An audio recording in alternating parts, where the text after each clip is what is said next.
we're moving on to Cattleyas here, and there's three plants that you're looking at that are all Iwanagera apple blossom.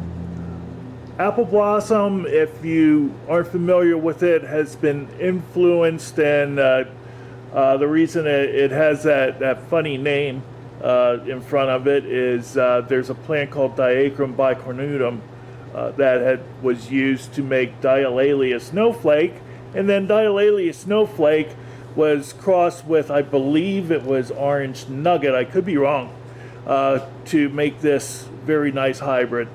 This hybrid, I believe, was made by H&R Nurseries, and they did a very fine job. They still have a lot of plants of it available. I'm going to try to get lots more in. I have some seedlings in, and also I have a couple of plants that are available that are in bloom.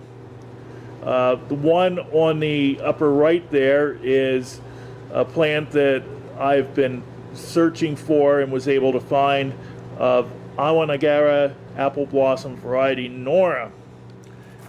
Very, very nice flowers. Most of the flowers on apple blossom have yellow as a muted part of the color palette, and it's mostly white with pink edges. There's this clone here, as you can see, which is almost completely yellow, which is a very unusual thing there, but very pretty nonetheless. Now we're going to move on here to another hybrid. This is unfortunately, this plant is almost done blooming. It's Lily Marie Almos, and I have to look for the clonal name. Excuse me just a moment here. It is MGR. Okay. So it's BLC, Lily Marie Almos, MGR, and I saw in the last awards magazine that this plant was given an AM. So it is a very, very beautiful thing, and I've seen it with up to 5 flowers, and I wouldn't be surprised for it to get 6. This is the first bloom, and it's a nice plant. It blooms for a long period of time. And now on the other side of our apple blossoms, we have something which almost all of you have heard about, but almost none of you have seen. This plant has been used in so many hybrids, I can't even begin to make an estimate. This is Brassolaelia Richard Mueller, and the flowers on here have begun to fade a bit. It opens up almost an orange red, and as you see, when they become older, the flowers turn to orange. It's got a very, very nice size flower on this clone. The flowers are just about 4 inches across. Really pretty thing. And I'm very, very honored to be able to have a plant of it. There was, probably many, let's put it that way, of these were available as seedlings maybe 25 years ago, and no one seems to have any of them anymore. But very, very pretty. I certainly intend to use it for hybridizing. Now moving over to the right here, this is one of the plants that I have for sale, and it is a real beauty, if you like, especially if you like flares. This is Potinara Roy's Magic, and it opens up with almost green. Well, not almost, it is green, like an apple green, and then it goes to a yellow, and these flares make it a very dramatic plant. And the lip here is a beautiful garnet red, real pretty thing. Has very good substance. The flowers are not real large, only about three and a half inches, but still very, very nice. Back here, this is a plant of Cattleya. Hold on. Cattleya genmanii crossed with Walkeriana, and I'm surprised that the plant is as big as it is, because Walkeriana is a very small growing plant,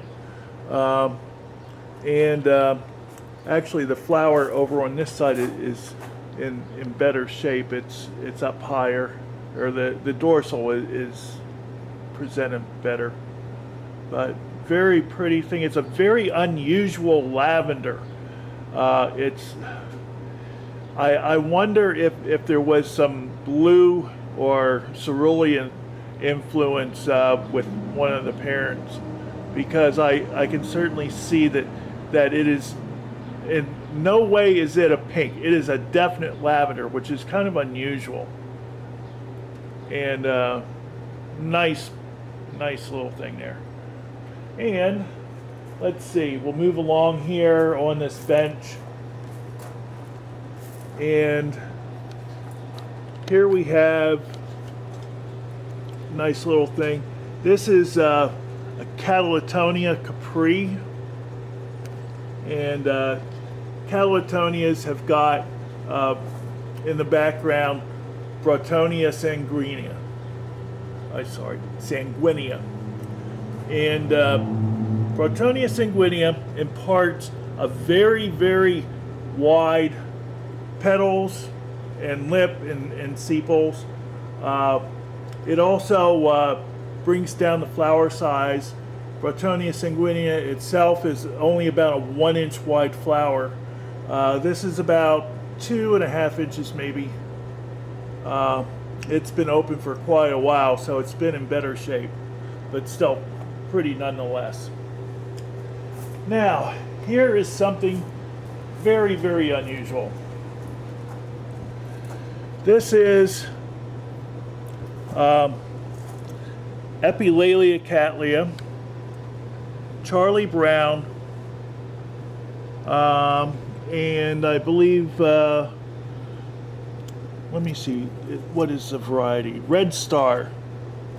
I've never seen this before. It's blooming for the first time for me, and it really is a beautiful red. I love it. No fragrance in this, but I have 4 flowers on this spike. Over here is another spike that has 3 flowers. I hope that once the plant gets more mature to see over 6 flowers, and they're about 2.5 inches across. Absolutely gorgeous. And backing up here, speaking of gorgeous, this plant right here is not only beautiful, it is probably the best fragrance of any Cattleya, or almost any orchid period, that I have ever been able to smell. This is BLC Charmed Life. It's a first bloomed seedling from Fred Clark at Sunset Valley Orchids. It's been open about a month now, so you can see that it has got very, very good substance. The petals have a little bit of lavender in them, and just an incredibly beautiful plant. Every morning when I come into the greenhouse, I have to bend over and smell this. I wish I could share that with you. It is such an incredible fragrance. I'm sorry that the flowers on these plants, these 2 plants I'm going to show you here, are fading, but I wanted to show you anyway. This is Epidendrum stamfordianum, variety Chesapeake, and up here is Epidendrum stamfordianum, variety Alba.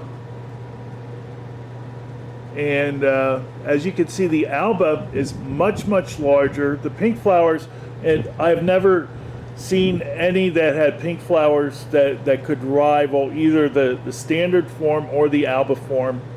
But this this pink is about the largest that I have seen as far as flower size. And also a lot of the pinks do not have this much pink. Even though the flowers are fading, you can see that there's a lot of pink in the lip. And also when the flowers are fresh, you can see it in the sepals and petals. Really pretty things.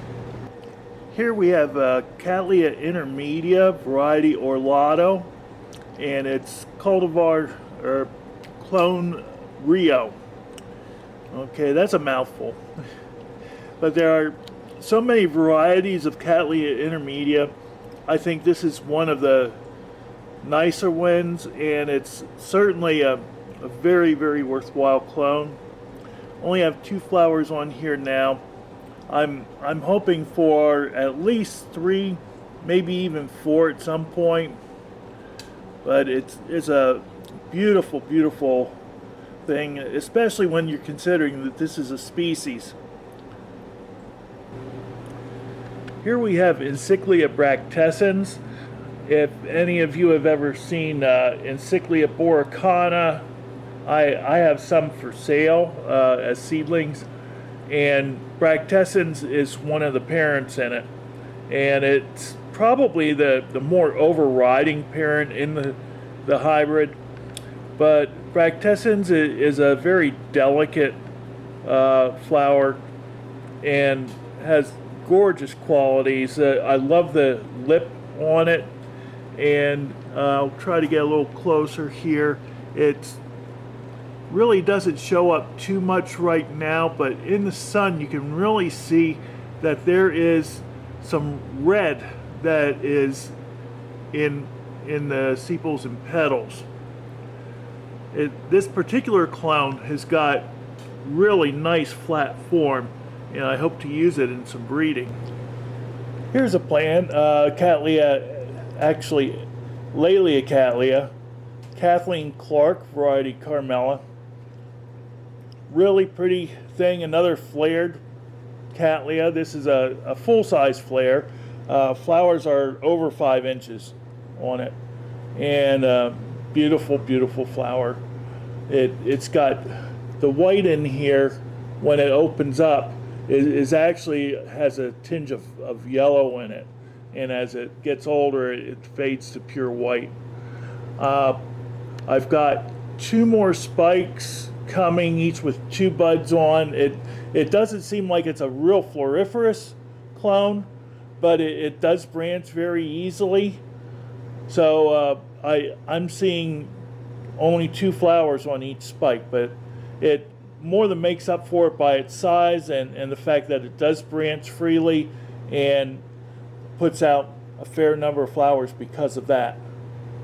And then lastly here, I want to come around and show you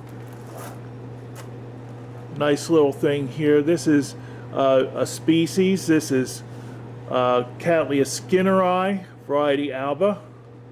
And most plants of Cattleya skinneri, as you can see, the flowers are not held very well. It should be, held back like that. But almost all of them are usually like this. Now there's 1 or 2 clones in which it does open up very nicely. There's a pink clone that I can't remember the name of it, but it's gotten an FCC where the flowers are nice and flat. What has happened with this one, it's an Alba, but as it ages, I notice that there is just a little bit of pink that forms on the petals and on the lip, right around the rim of the lip. And very nice thing. Flowers last, I'd say about 3 weeks on it. But it sends out a nice flower spike. I'm getting 6 flowers on a good spike here. And very rewarding.